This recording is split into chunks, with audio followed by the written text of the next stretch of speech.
আরে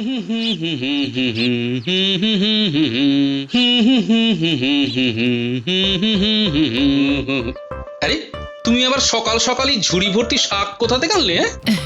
এই পুঁটিতে জমি থেকে কি সুন্দর জমি ভর্তি শাক হয়েছে, হ্যাঁ? দেখলেই চোখ ভরে যায়। হ্যাঁ গো, আমাদের তো কতটা জমি পড়ে আছে গো। তুমি ওতে একটু সবজি চাষ করতে পারো না? তাহলে অন্তত টাটকা সবজিটা খেতে পারতাম। হ্যাঁ, টাটকা সবজি খাবে? জানো জমিতে কাজ করা কত কষ্ট? রোদে ঘামে তেতে পুড়ে জমিতে কাজ করতে হয়। যাও যাও যাও, আর বেশি কথা না বলে তাড়াতাড়ি শাকগুলো ভেজে ফেলো। গরম গরম ভাত দিয়ে শাক ভাজা খেয়ে তারপর রাজবাড়িতে যাবো। সারাদিন খালি খাওয়া আর খাওয়া, কোনো কাজের বেলায় অষ্টরম্ভা। হ্যাঁ, আমায় কিছু বললে নাকি গিন্নি? না না, তোমায় কিছু বলতে পারি? হ্যাঁ, তাহলে আর এখানে সঙ্গের মতো দাঁড়িয়ে না থেকে যাও যাও, তাড়াতাড়ি শাকগুলো ভেজে ফেলো গিয়ে। যাচ্ছি। যাই, আমিও তাড়াতাড়ি স্নানটা সেরে ফেলি।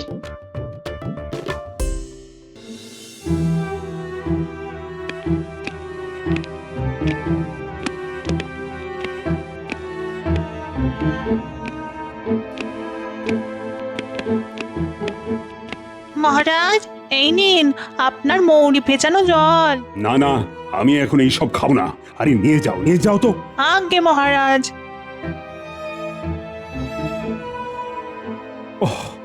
মন্ত্রীকে সেই কখন খবর পাঠিয়েছি, এখনো যে কেন আসছে না।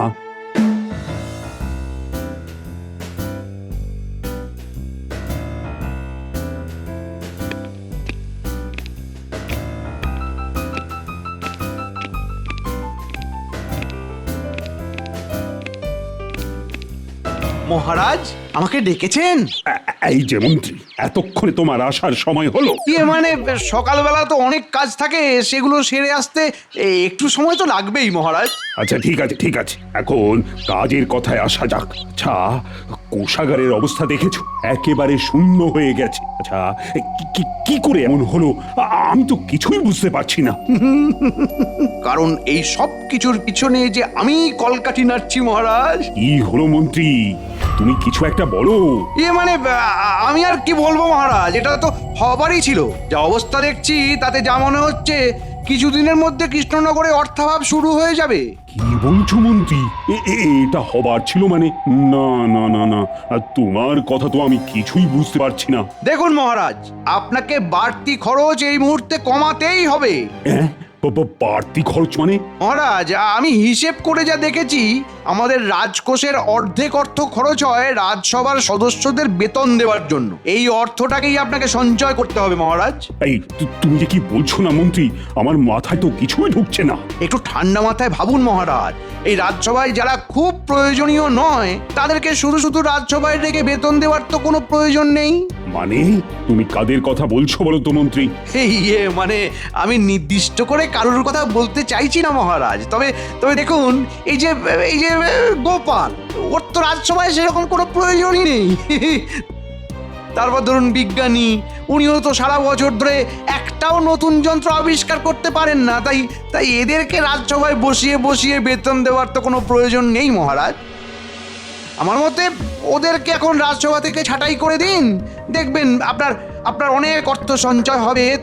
তবে আমি আমার কথা বললাম, এবার আপনি যেটা ভালো বুঝবেন সেটাই করুন। মন্ত্রী, তুই ঠিক কথাই বলছো। গোপাল, তারপরে বিজ্ঞানী, এরা তো রাজসভার কোনো কাজেই লাগে না। তাই এদেরকে রাজসভায় রেখে শুধু শুধু বেতন দেবার তো কোনো প্রয়োজনই নেই। না না না না, আমি আজই ওদের রাজসভা থেকে বরখাস্ত করব।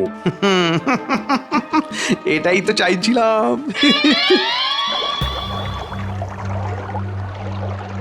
আমার কিছু ঘোষণা রয়েছে, সবাই একটু মন দিয়ে শুনবে।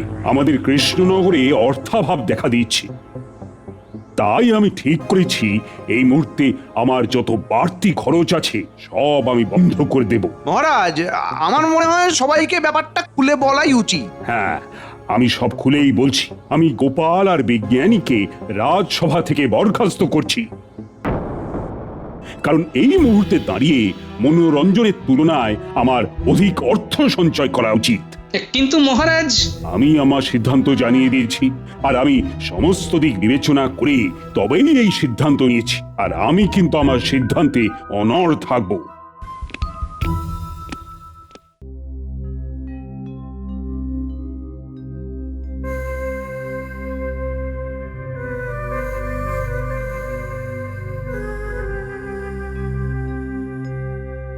তা হ্যাঁ গো, বলি এত তাড়াতাড়ি ফিরে এলে রাজবাড়ি থেকে? আর তোমাকে যে চুনো মাছ আনতে বলেছিলাম, এনেছো? হ্যাঁ, আর চুনো মাছ? এইবার থেকে ভাত আর আলু সেদ্ধ খাবার অভ্যেস করো গিন্নি। ভাত আলু সেদ্ধ? কিন্তু কেন? গিন্নি, আমাকে আর বিজ্ঞানীকে মহারাজ রাজসভা থেকে বরখাস্ত করেছেন। উমা, সে কি কথা? হ্যাঁ গিন্নি, আমি ঠিকই বলছি। কৃষ্ণনগরে নাকি অর্থাভাব দেখা দিয়েছে, তাই মহারাজ আমাদের রাজসভা থেকে বরখাস্ত করে অর্থ সঞ্চয় করবেন। তাহলে আমাদের চলবে কিভাবে? সেটাই তো ভাবছি গিন্নি, কি যে করা যায়।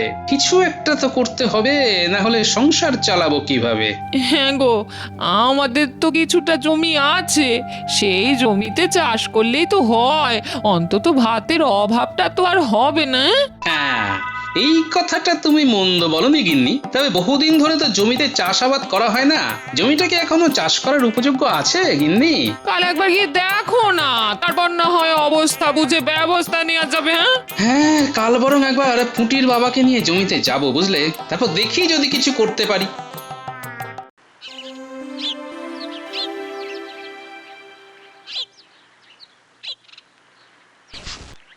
এ বাবা, এই জমির অবস্থা তো দেখছি খুবই শোচনীয়। হ্যাঁ গো, অনেক বছর জমিতে চাষ না করার জন্য তোমার জমিখানা পুরোই অনুর্বর হয়ে গেছে গো গোপাল দাদা। তাহলে কি আর এই জমিতে চাষ করা যাবে না? চাষ করা যাবে না বললে ভুল হবে, কিন্তু এই জমিতে চাষ করতে গেলে আয়ের তুলনায় ব্যয় অনেক বেশি হয়ে যাবে। কারণ এই জমিকে চাষের উপযোগ্য করে তুলতে হলে আগে এই জমিতে প্রচুর জল দিতে হবে, আর জলের যা দাম তাতে তুমি পোষাতে পারবে না গো গোপাল দাদা। জলের দাম? জলের আর কত পয়সা দাম? জল এখন আর জল নেই গো, পুরো আগুন হয়ে গেছে, ছুঁতে গেলেই ছ্যাঁকা খাবে। এই জলের দাম দিতে গিয়েই তো আমাদের মতন কৃষকদের সব অর্থ জলে চলে যাচ্ছে। এই জল কিনতে গিয়ে আমরা সময় মতন খাজনা দিতে পারছি না। তাই নাকি? তার জন্যই তাহলে গ্রামে এত অর্থাভাব শুরু হয়েছে। তা তোমরা জলটা কোথা থেকে কেনো? মন্ত্রী মশাইয়ের পুকুর থেকে বড় বড় বালতি করে জল আনি। মন্ত্রী মশাইয়ের পুকুর? কিন্তু আমার যতদূর মনে পড়ছে মন্ত্রী মশাইয়ের তো কোনো পুকুর নেই। আচ্ছা, কোন পুকুরটা থেকে তোমরা জল নাও আমাকে একটু বলতে পারবে? ওই তো গো, বটতলির ওখানে যে পুকুরটা আছে ওটাই আমাদের জমির লাগোয়া পুকুর, ওটাই মন্ত্রী মশাইয়ের পুকুর। বটতলির ওখানে? কিন্তু ওটা তো মহারাজা কৃষ্ণচন্দ্রের পুকুর, ওটা আবার মন্ত্রীর হলো কবে থেকে? সেটা তো আমি জানি না গোপাল দাদা। দেখো গিয়ে ওই মন্ত্রী হয়তো ছলে বলে কৌশলে ওই পুকুরখানা দখল করে নিচ্ছে। তবে পুকুর যারই হোক, আমাদের তো ওখান থেকেই জল নিতে হবে। তাছাড়া জমিতে জল দেবার মতো এই গ্রামে সেরকম কোনো পুকুর নেই। অগত্যা তোমাদের বাধ্য হয়েই মন্ত্রী মশাইয়ের থেকে বেশি দাম দিয়ে জল কিনতে হচ্ছে, তাই তো? হ্যাঁ গো গোপাল দাদা, আর তোমাকেও চাষ করতে হলে ওই মন্ত্রীর থেকেই বেশি দাম দিয়ে জল কিনতে হবে। বুঝেছি, চলো তাহলে মন্ত্রী মশাইয়ের সাথে কথা বলে আসি, দেখি জলের দাম কত চায়। ঠিক আছে, চলো তবে। গোপালকে রাজসভা থেকে সরাতে পেরে আমার মনে মনে যে আনন্দ হচ্ছে না, আমি কি বলবো। ওহ, এইবার এইবার এইবার রাজকোষ থেকে যত ইচ্ছে টাকা সরাই না কেন, কেউ বলার নেই, কেউ দেখারও নেই। মন্ত্রী মশাই, ভিতরে আসতে পারি? এই কে কে কে কে? ও তুই? কি ব্যাপার, আবার ওই গোপাল বেটা কি করতে এসেছে রে? মন্ত্রী মশাই, ওই গোপাল দাদা আপনার সাথে একটু কথা বলতে এসেছে। কি ব্যাপার গোপাল, কি বলতে এসেছো?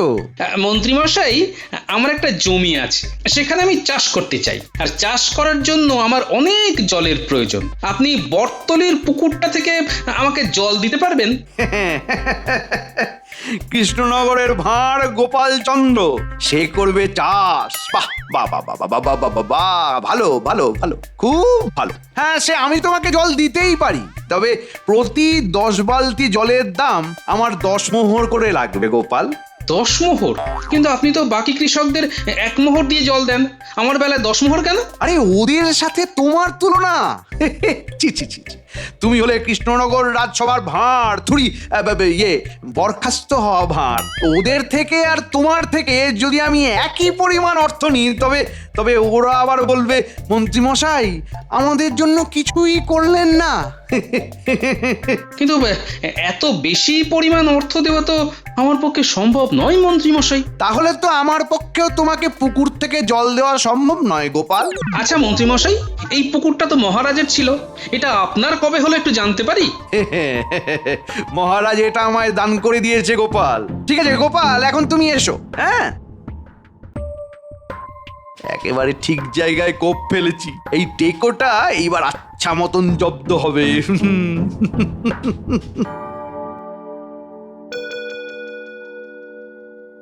ওই মন্ত্রীর কুটবুদ্ধির জন্য আজকে আমার এই অবস্থা। ওকে তো আমাকে মজা দেখাতেই হবে, কিন্তু তার আগে আমার নিজের একটা ব্যবস্থা করতে হবে, নইলে তো গিন্নি আর আমি না খেতে পেয়ে মরবো। কিন্তু কি করি, জমির যে অবস্থা তাতে তো জল ছাড়া কোনো গতি নেই, আর আমার কাছে এখন এত অর্থও নেই যে মন্ত্রীর থেকে জল কিনবো।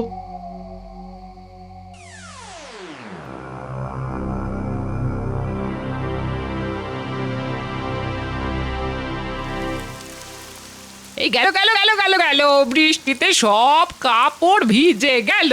হ্যাঁ গো, বসে বসে বৃষ্টি দেখছো, কাপড়গুলো একটু তুলতে পারলে না? বৃষ্টি, হ্যাঁ বৃষ্টি বৃষ্টি। গিন্নি পেয়েছি উপায় পেয়েছি গিন্নি। উপায় পেয়ে গেছি। হ্যাঁ? আরে আরে আরে আরে, এইভাবে বৃষ্টিতে ভিজছো কেন? আর কি উপায় পেয়েছো? হ্যাঁ, চাষের জমিতে মাছ চাষ করার। হ্যাঁ? চাষের জমিতে মাছ চাষ? হ্যাঁ? আরে আরে ওই দিকটা ওই দিকটা ভালো করে খুঁড়ো। আরে গোপাল দাদা, জমি খুঁড়ছো কেন? ধনরত্ন পেলে নাকি? ধনরত্নের চাষ করবো গো। ধনরত্ন চাষ? কি বলছো? আমি তো কিছুই বুঝছি না। দাঁড়াও, তোমাকে আমি বুঝিয়ে বলছি। দেখো, এই জমিতে ফসল চাষ করার জন্য অনেক জল লাগবে, কিন্তু আমার কাছে এখন এত জল কেনার মতো অর্থ নেই। তাই আমি ঠিক করেছি আমার জমিটাকে আমি পুকুর বানিয়ে ফেলবো, আর এই পুকুরে আমি মাছ চাষ করব। হ্যাঁ। ওমা, তাই নাকি? কিন্তু কিন্তু পুকুর ভরতে তো অনেক জল চাই। প্রাকৃতিক জল থাকতে আমার চিন্তা কি গো?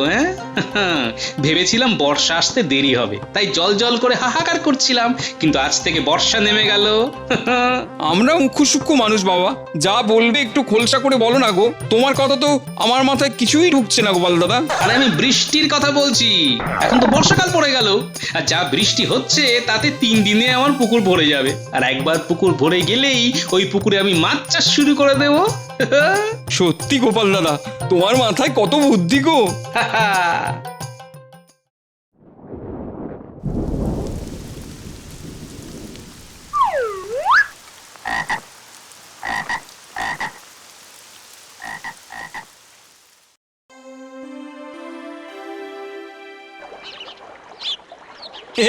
গোপাল দাদা, তোমার পুকুর তো মাত্র 2 দিনের বৃষ্টিতেই পুরো ভরে গেছে। হ্যাঁ রে, আসলে 2 দিন যা বৃষ্টি হলো, না ভরে উপায় কি?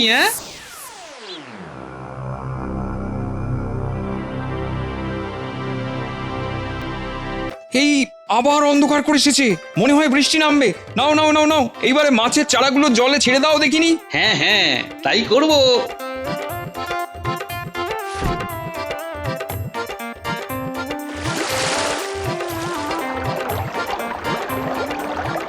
গোপাল দাদা, এই মাছগুলো এক্ষুনি যা লাফাচ্ছে তাতে মনে হচ্ছে আর কিছুদিনের মধ্যেই এরা অনেক বড় বড় হয়ে যাবে। তবে তোমার তো সমস্যা মিটে গেল গোপাল দাদা, কিন্তু আমাদের কি হবে? সেটাই হলো কথা।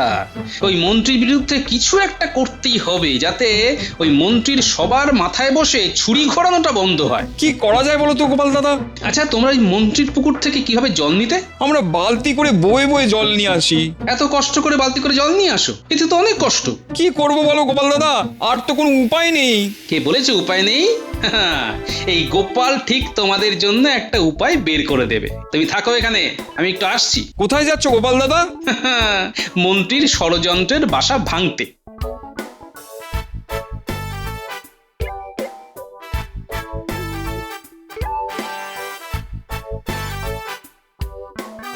বিজ্ঞানী ঘরে আছো? আরে গোপাল যে, এসো এসো। তোমার একটা সাহায্য লাগবে বিজ্ঞানী। কি সাহায্য গোপাল? তোমাকে একটা যন্ত্র তৈরি করতে হবে বিজ্ঞানী। যন্ত্র? হ্যাঁ, আমার পুকুর থেকে সবার জমিতে জল দিতে পারি এরকম একটা যন্ত্র। তুমি পারবে এমন একটা যন্ত্র আবিষ্কার করতে? পারবো, তবে কিছুদিন সময় লাগবে। তোমার যত সময় লাগে তুমি নাও বিজ্ঞানী, তবে ওই যন্ত্রটা আবিষ্কার করতেই হবে যাতে মন্ত্রীর ওই জলের ব্যবসাতে আমি ছাই ঢালতে পারি। হ্যাঁ,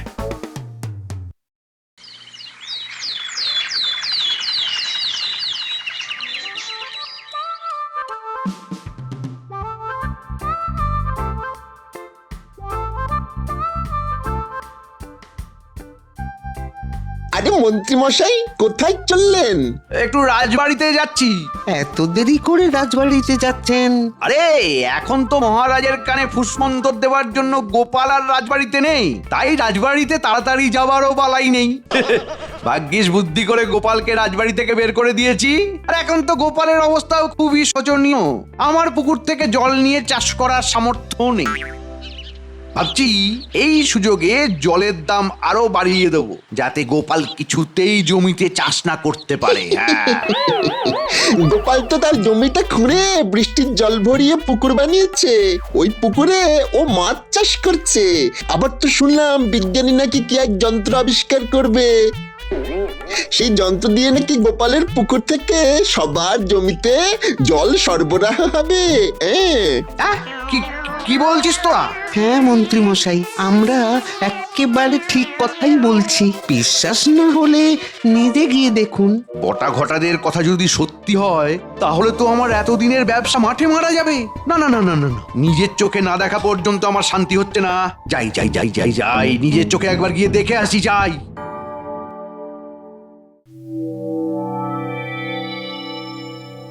এই গোপাল, এই হলো তোমার সেই যন্ত্র। এটাকে পাম্প মেশিন বলা হয়। ইয়ে মানে বিজ্ঞানী, এই পাম্প মেশিন থেকে জল বের হবে কি করে? এই যে হাতলটা দেখছো, এটা 3 বার ঘুরিয়ে দিলেই এই যন্ত্র চালু হয়ে যাবে আর জল উঠতে শুরু করবে। বাবা বাবা, এটা তো দারুণ ব্যাপার গো গোপাল দাদা। বিজ্ঞানী বাবু, একবার এই যন্ত্রখানা চালু করে দেখান না। হ্যাঁ, নাও গোপাল নাও, এই হাতলখানা জোরে জোরে 3 বার ঘোরাও দেখি। আচ্ছা আচ্ছা আচ্ছা আচ্ছা, এই একবার, এই দুবার, আর এই হলো 3 বার। আরে ওই তো জল পড়ছে। হ্যাঁ বিজ্ঞানী, জল পড়ছে, জল পড়ছে। এইবারে যন্ত্র থেকে জল সবার জমিতে চলে যাবে গোপাল। সত্যি বিজ্ঞানী, তুমি না থাকলে এটা সম্ভবই হতো না। শোনো তোমরা, এই যন্ত্রের সাহায্যে তোমরা খুব সহজে মাটির নিচ থেকে জল নিজেদের জমিতে দিতে পারবে। আর যদি জমির তলদেশে জল অনেক নিচে থাকে তাহলে অন্য কারো পুকুরে পাম্পের অর্থাৎ জল নিষ্কাশন যন্ত্রের একটা নল দিয়ে জল টেনে এনে আরেকটা নল দিয়ে বের করার ব্যবস্থাও আছে। ব্যাস, তাহলে তো কোনো সমস্যাই নেই। আমার তো পুকুর আছে, মাছ চাষ হচ্ছে, আর প্রয়োজনে তোমরা জলও নিতে পারবে। এই জন্যই বলে যার কেউ নেই তার জন্য ওপরওয়ালা আছে। আর গোপাল দাদা, তুমি না থাকলে আমাদের সমস্যার সমাধান হতো না। এইবার ওই মন্ত্রী বুঝবে মানুষ ঠকিয়ে ব্যবসা করলে কি হয়। আরে মন্ত্রী মশাই, আপনি আসুন আসুন আসুন, আমাদের নতুন যন্ত্র দেখে যান। মানে তার মানে তোরা কেউ আর আমার পুকুর থেকে চাষের জন্য জল নিবি না, তাই তো? না, তোমার থেকে এত বেশি অর্থ দিয়ে জল নিয়ে আমরা মরবো নাকি? ভেবে দেখ, এখনো ওই গোপাল কিন্তু নিজের স্বার্থেই সব করছে, যাতে তোদের ঘাড় ভেঙে ও নিজের ব্যবসাটা চালিয়ে যেতে পারে। কে কার স্বার্থে কি করছে সেটা 1 মাস পরেই সবাই বুঝতে পারবে মন্ত্রী মশাই। আপনি এবার আসুন মন্ত্রী মশাই। ঠিক আছে, আমি চলে যাচ্ছি, তবে শেষে দেখিস তোদেরকে আবার আমার কাছেই ফিরতে হবে। এই আমি বলে দিলাম। এই মন্ত্রী আমাকে সবার সামনে খারাপ প্রমাণ করার চেষ্টা করতে পারে, তাই আমাকে সজাগ থাকতে হবে।